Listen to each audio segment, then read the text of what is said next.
Our discussion of how a bill becomes a law has been so fragmented at best, so I'd like to take you through the process of how a bill becomes a law in this online lecture. So this is a portion of Chapter 11 on Congress, but just the portion on how a bill becomes a law. The other parts of the chapter are equally important, but because we didn't get through this part quite like I had hoped we would, I'm going to give you this online lecture, but you are still responsible for, of course, the other parts of the chapter as well, especially for the midterm. So what I hope, though, is that through this online lecture, the process is much more clear, and that you latch on to the important parts of lawmaking that I want you to. So specifically, the lawmaking process can't be fully captured by just simply writing out a list. But I am going to do my best. In fact, on page 417, Bianco and Cannon, the authors of the book, begin their discussion on how a bill becomes a law. But before they list the steps, they talk about how every American politics textbook has the obligatory diagram that describes how a bill becomes a law. And they point this out because the actual lawmaking process is never as neat and clean as the textbook makes it. Again, this is what I hope to relay to you in this online lecture about how a bill becomes a law. First, think about why we discussed informal structures in Congress before we started talking about the lawmaking steps. The reason, of course, is that the formal and informal structures in Congress are intrinsically linked to how policy is passed. It forces policy to go in certain directions. It stops policy from going in certain directions. Sometimes it makes the proposal die altogether. So it's important that you understand these structures which are parties, the Speaker of the House and his role, committees, seniority. So all of these structures I want you to understand. But it's more important that you understand how these structures affect the lawmaking process. So to start, let me give you a quick overview that the book gives on page 417. First, a member of Congress introduces a bill. Second, a subcommittee or a committee draft the bill. We haven't discussed subcommittees much. Subcommittees is just, if you look in your book, it's a committee that specializes in a particular area of a standing committee's jurisdiction. So for an agricultural committee, they might have a committee that would focus specifically on dairy. And I don't know that that's true, but that's an example of a subcommittee. It gives you more specialization in different areas. So third, floor action occurs in the chamber where the bill was introduced. Now let's assume that it passes. Then we move on to step 4, that the committee and the floor action takes place in the second chamber. All right, now they vote and a bill passes, but there are differences in the bill that was passed by the other chamber. So now they have to reconcile these differences. We move on to step 5. The conference committee works out any differences between the House and the Senate versions of the bill. This is a committee made up of, the committees in the House and the Senate that specifically worked on this bill, and they try to come to a solution that both chambers can agree on. Once the conference committee, agrees on an identical bill, the bill goes to both chambers for approval. Then it goes to the president, where he either chooses to sign the bill and pass it, make it a law, or veto it. Then, let's just say that the president vetoes the bill. What happens? If the bill is vetoed, both chambers can attempt to override the veto. In this case, 2/3 of Congress, that's both the House and the Senate, has to agree to override the veto. If they've overridden the presidential veto, then the bill becomes law. Now, this part is key. Before legislation goes to the president for a signature, or for his veto, the legislation must be passed in identical form by the House and the Senate. All right, now I'm going to take you through the lawmaking process again, but I'm adding much more detail this time. Primarily, I'm showing you how formal and informal structures in Congress can affect the process. So let's start. First, a member of Congress introduces a bill. Remember that anyone can draft a bill. You, me, a lobbyist, an interest group, mostly congressional staff members, but only a member of Congress can introduce the bill.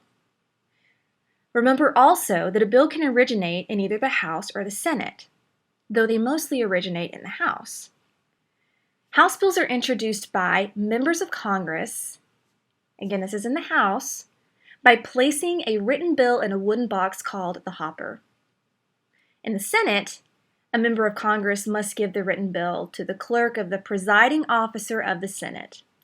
This is a role that's elected every congressional year for the Senate. For our purposes, let's say in this case that the bill that we're discussing starts in the House.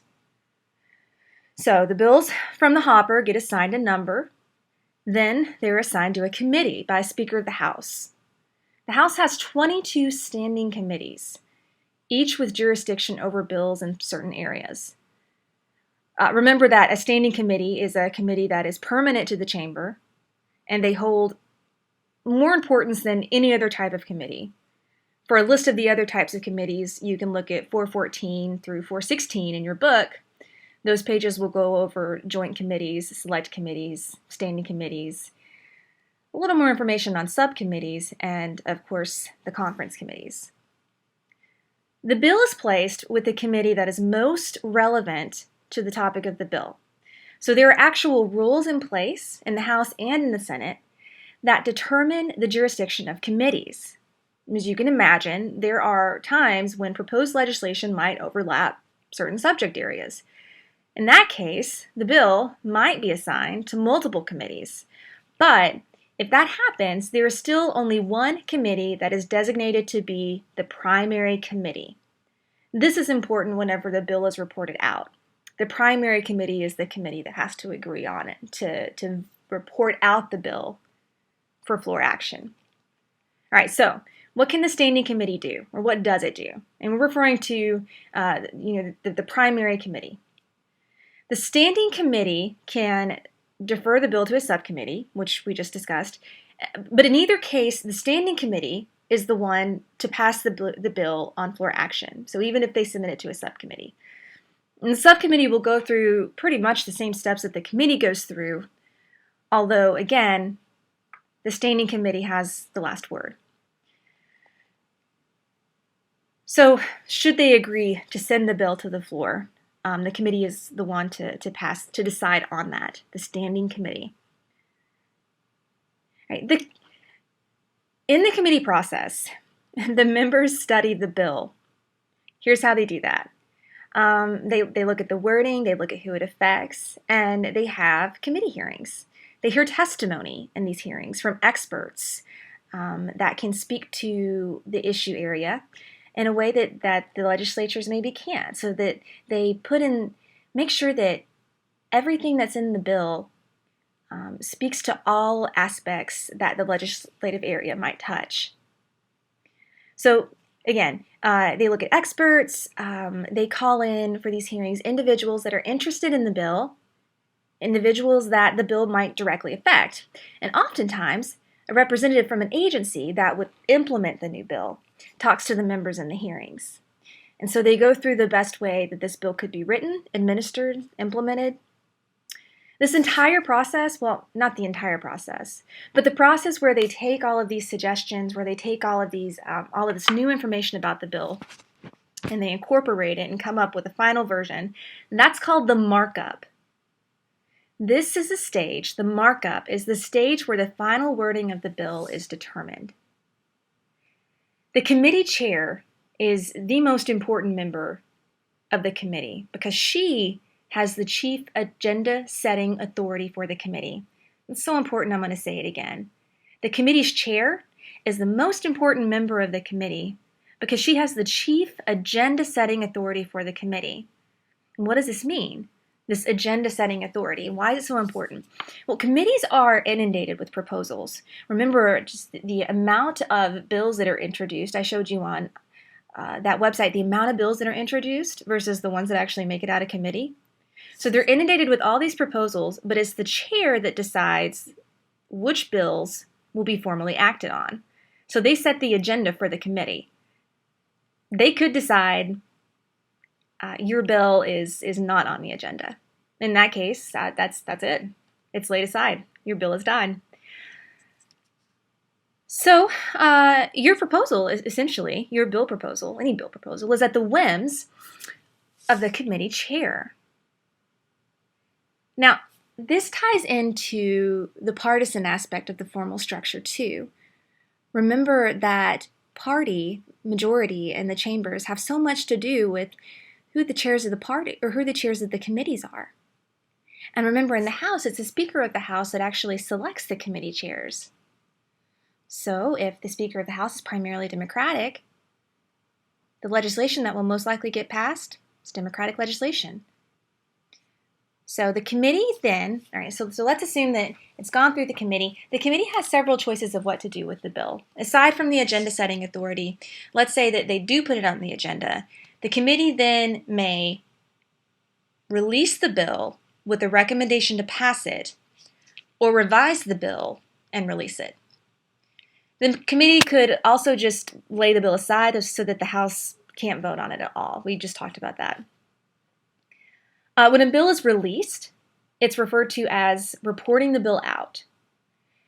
And there's also the possibility that the committee decides to do nothing with it. That is called tabling.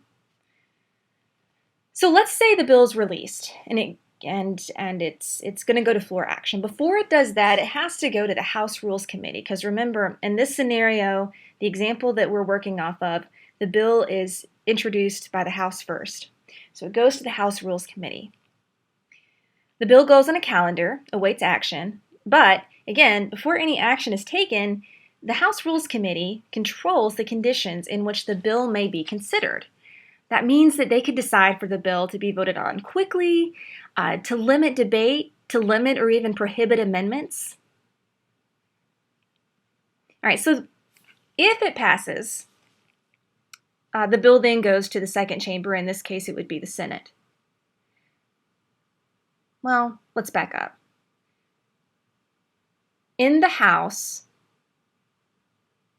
all you need is a simple majority to pass it. A simple majority meaning of those House members that are there and present at that time, the majority, whoever the majority is, wins. There's 435 members in Congress. An absolute majority would mean that 218 would have to pass it. At least 218 would have to pass it. Simple majority means that not all members have to be there.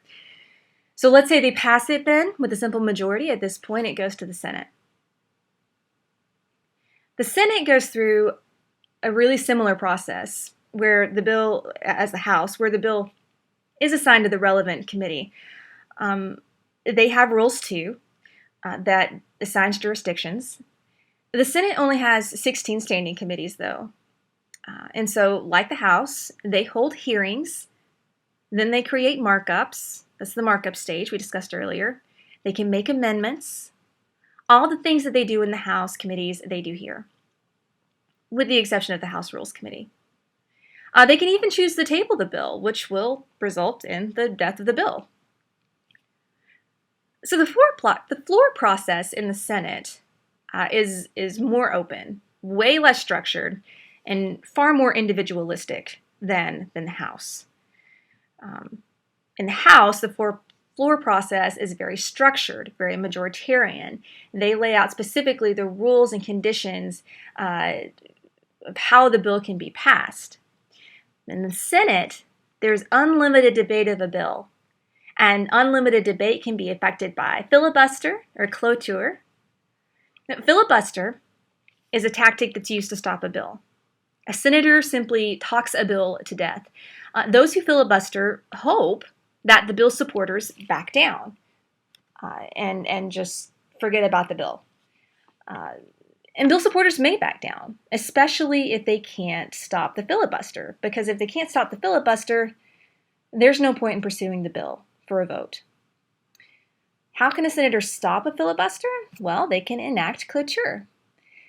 Cloture is a procedure where senators can limit debate, but in order to do so, they have to vote on the filibuster to end. They need a supermajority.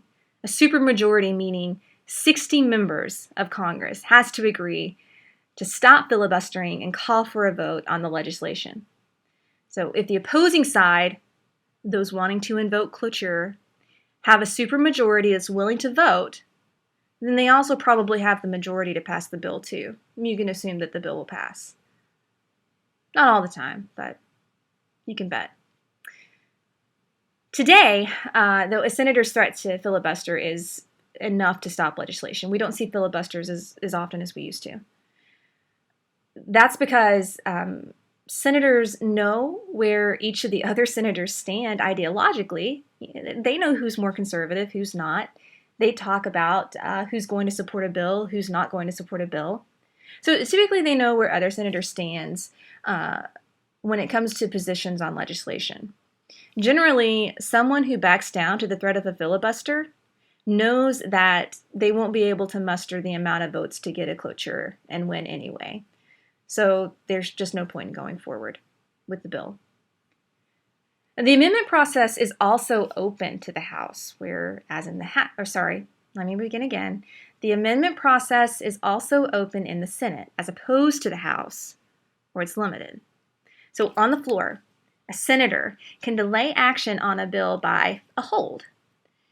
This could result in a bill dying on the Senate floor, in front of God and everyone, outside of the committee room, for everyone to see. Usually this sort of legislative murder is committed in more private settings, but holds, much like filibusters, can also be overcome by cloture. Remember that the bill passed in the Senate must be identical to the one passed in the House, and vice versa. So if there are differences in the bill language, the House and the Senate participate in a conference committee.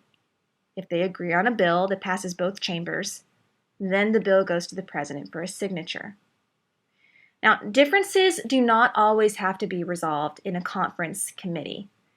So far, we put a lot of emphasis on it. But conference committees are really only used for major legislation. You can imagine the Affordable Care Act in 2010 needed a conference committee. Most of the time, though, the House and the Senate just simply send their bills back and forth until they can come to an agreement. So it just goes from the House to the Senate to the House to the Senate until they decide. It's not as complicated as it sounds. Then, when they come to agreement, it goes to the president for a signature. Now, what can the president do? Well, the president can sign the bill, or he can veto it. He has 10 days to do whatever it is he's going to do, otherwise the bill automatically becomes a law. So when he vetoes the bill, he sends the bill back with his list of objections to Congress. There's another type of veto here, too. If Congress is not in session during a 10-day period from when the bill has been sent to the president to 10 days from them, and Sundays don't count, then the measure dies, the bill dies through what we call a pocket veto. A pocket veto is the automatic death of a bill passed by the House and the Senate, of a bill that's passed by the House and the Senate when the president fails to sign the bill in the last 10 days of a legislative session. And of course, we discuss congressional override. If the president does veto the bill, then Congress can override. Now, in this Congress, the 114th Congress currently, Congress passed the Keystone Pipeline Approval Act. The Keystone Pipeline is a line that delivers crude oil from Canada to the Midwest United States. And when this act was in the committee process and was being written and molded and decided upon, President Obama promised that if that bill came to his desk, that he would veto it. He said that Congress needed to take into account the executive branch's environmental concerns for this pipeline.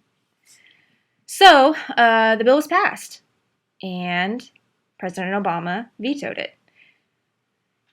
As a result, Congress tried to override the presidential veto in March of this year, but it failed. So vetoes aren't that common because generally the president communicates with Congress on what he will sign or not sign, or what he's going to veto. Like in the case of the Keystone Pipeline Act, he told Congress that if it went to his desk, he would veto it. That's how a president can influence legislation. If they want that bill signed, then they have to give some concession to what the president wants. Most of the time, though, Congress doesn't have any incentive to try to pass legislation that they know the president will veto. So in the case of the Keystone Project, Congress didn't think that the president would really follow through on his veto threat. The project was expected to make a lot of new jobs. It had bipartisan support. It had support from the public. Nevertheless, for environmental reasons, President Obama stood firm on his promise, and he actually vetoed the bill. Now, committees control a tremendous part of the policymaking process. And just to emphasize this, here's an example. In the 113th Congress, the Congress before this one, 8,565 bills were assigned to committees, but only 613 were reported by the committee. Only 613 out of 8,565 made it out of committee. So, if I were to ask you, what's the biggest hurdle in the policymaking process? You would say, a bill making it out of committee. The committee essentially drafts the legislation, so it's possible that the bill that comes out of committee could look very different to what was originally introduced in the committee, too. Now, committees are, for all intents and purposes, they are the end-all be-all. But there are ways that a legislator can bypass the committee process, although these are difficult and not common, and they have special circumstances. So let me tell you about these ways that you can bypass the committee process. So in the House, a member can use what we call a discharge petition to pull the bill out of committee onto the House floor for a vote. It requires an absolute majority. Remember, a few moments ago, I talked to you about simple majority versus absolute majority. The absolute majority, meaning 218 representatives, must agree to sign the petition. It doesn't happen often. Currently, as of this year, a discharge petition is being circulated in the House to pull legislation out. The legislation in the committee is about renewing what we call the Export-Import Bank of the United States. And this is a government agency that provides a variety of loans, guarantees, and insurance products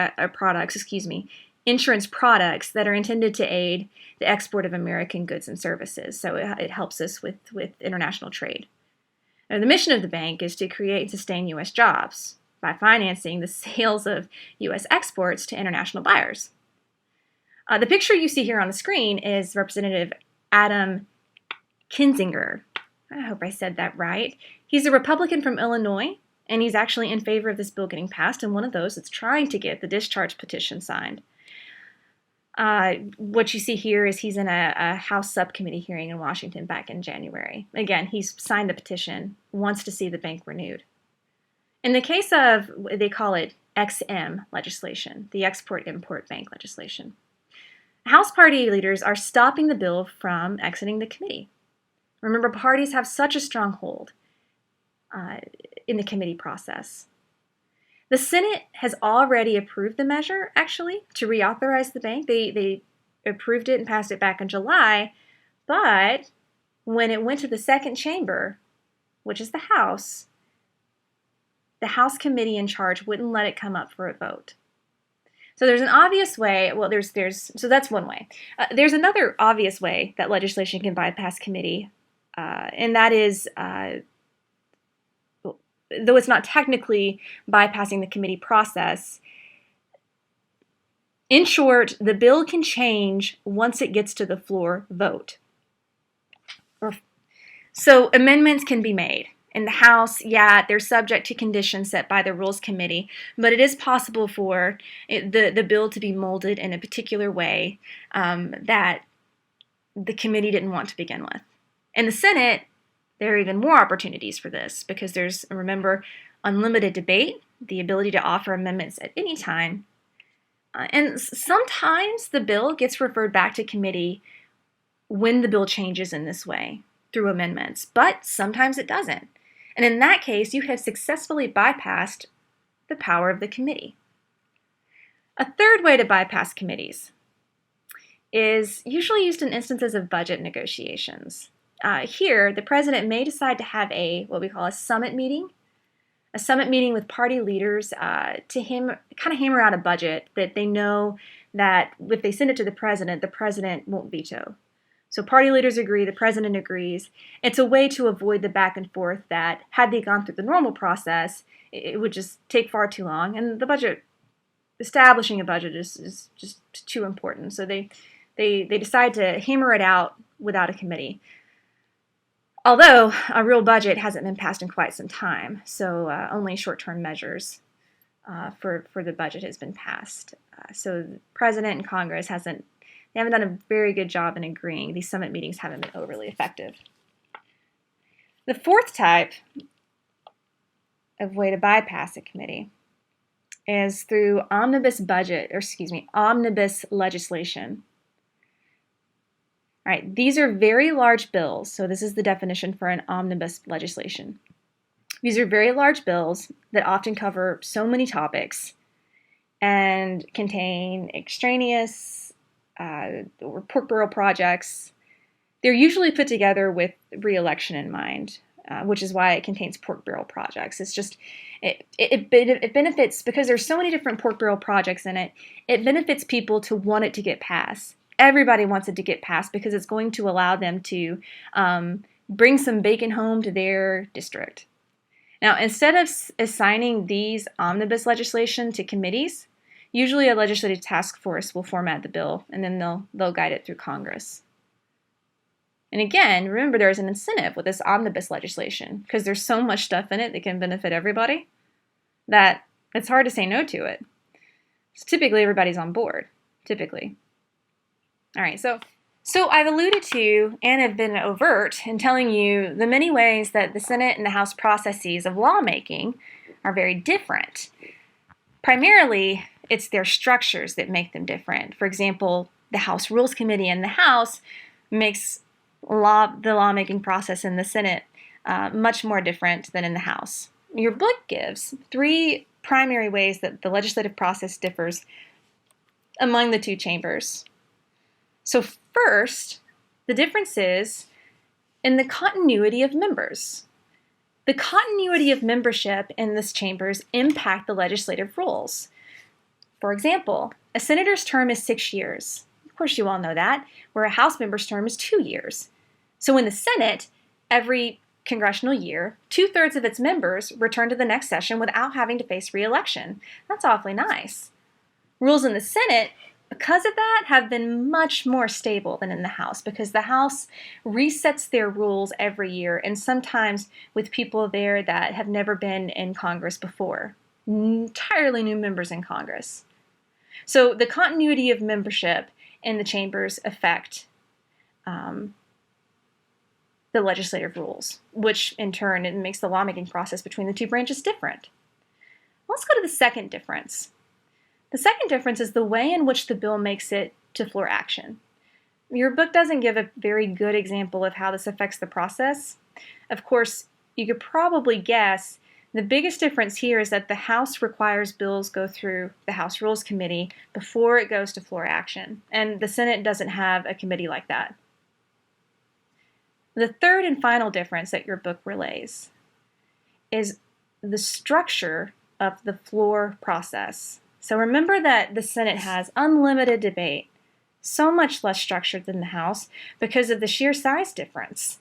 I mean, it seems prudent to limit debate among 435 individuals, just for time's sake, and to allow more freedom of debate among a chamber of only 100, i.e. the Senate. But because the House has these very specific rules, the floor action process is really clear-cut, super easy to navigate. The House is also a very majoritarian body. So this may seem intuitive and kind of duh, but the will of the House majority gets passed, driven a lot by the party. The Senate, though, is more individualistic. And the filibuster, of course, provides a way for the minority in the chamber to get their way. It's more likely for a bill that makes it out of committee in the House to be passed than a bill in the Senate that comes out of committee to get passed. Because in the Senate, once it gets out of committee, it faces so many more obstacles. But it's important to keep in mind that Congress is created in such a way that it makes it purposefully difficult to get laws passed. The hope is that the resulting law, having to overcome so many obstacles, the resulting law is then good policy. Now, if you have any more questions about how a bill becomes a law, please feel free to email me. Also, be sure to read your book about not additional differences of the House and the Senate, but just in general, the House and the Senate and them as separate chambers. Thank you for listening. This is the online lecture for how to pass or how a bill becomes a law. Thank you.